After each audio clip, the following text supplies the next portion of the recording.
Pixel Fold just got its August update. Now, with last month's release of the Pixel Fold, it did get an update, but the update was only a security patch. It wasn't anything special, but this update is actually a lot better than last update. So as it says here, the first update for the Pixel Fold last month was just focused on bumping the security patch level, with today's August update being a much substantial bug fixer.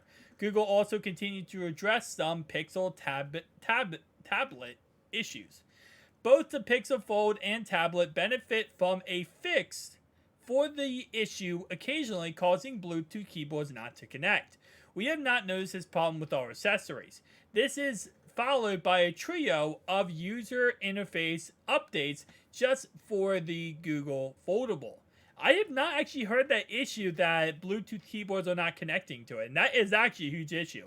Because a lot of people that use foldable cell phones, whether you use the Fold series, Google Pixel series, whatever, they like to use keyboard, a Bluetooth keyboard, a Bluetooth a mouse. You can connect it to your monitors. I've showed you many times on this channel how to do all that kind of stuff. So it not connecting, that is actually a huge problem. If I bought that and I was going to use it like not as a, PC or something, but just use it as like a workstation kind of thing, that would be a huge problem. First off though, they fixed the issue causing certain live wallpapers to display incorrectly in different device orientations. Fixed an issue occasionally causing lock screen to not respond. Fixed an issue occasionally causing home screen launcher search inputs to not register. This is sounding a lot like the Surface Duo 1. Maybe I'm crazy, but when that phone first came out and there was problems with it, like, software problems, not hardware, software problems, this is the stuff that we saw, being software problems, but it took Microsoft, 3 months to fix it? While we're seeing this update right now in August, a month later, and they're fixing a lot of these problems, which actually is really good. Lastly, the Pixel tablet benefits from a fix for issues occasionally causing flickering or glitches while in hub mode. Compared to Wi-Fi only tablet, the Pixel Fold has a global build followed by one for Japan, Verizon, etc., etc. So, how much gigabyte is it? It's 35.60 megabyte. This is a small update, too.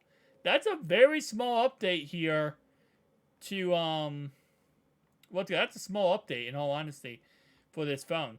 And, of course, we do have the Android 14 Beta 4.1, which we'll talk about in a separate video. But this is kind of the rundown for the Google Pixel Fold. At the end of last month came with a number of fixes for the Pixel Fold and the tablet. Fix an issue with the Pixel tablet devices where the home screen sometimes only displayed the wallpaper but no app icons after unlocking the device.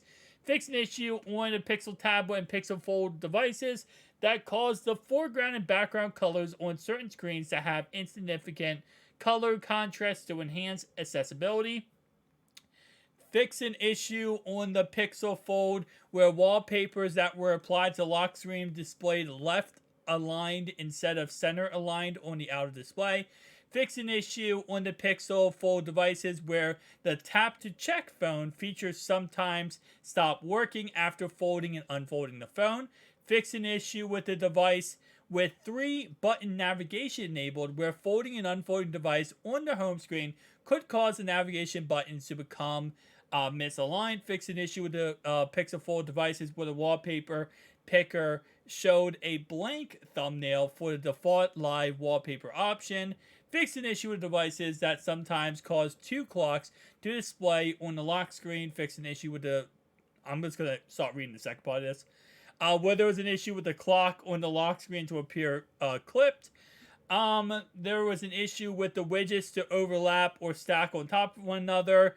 And then finally we have where app icons on the home screen couldn't be moved out of a folder while the device was unfolded. Now obviously all these issues are while you're on the beta 14.1, so just keep that in mind. Betas always have issues, always have glitches. It is what it is. That's why the beta exists, right? And that's why we're seeing, Samsung does their beta program with the Galaxy Z Fold 5 or Z Fold 4, Z Fold 5, where they have, beta of every single OS that comes out.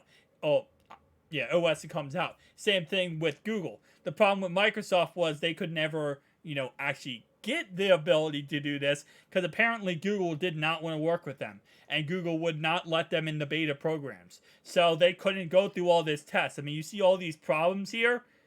You got to think about it like this. Once Android 14 comes out, that's when Microsoft could start working on the actual Surface Zero 1 and 2.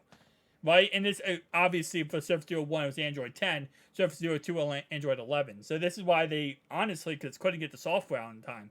Because they would have to, once it releases, then release it for Surface Zero 1 and 2, and hope that all these issues you see right here aren't issues.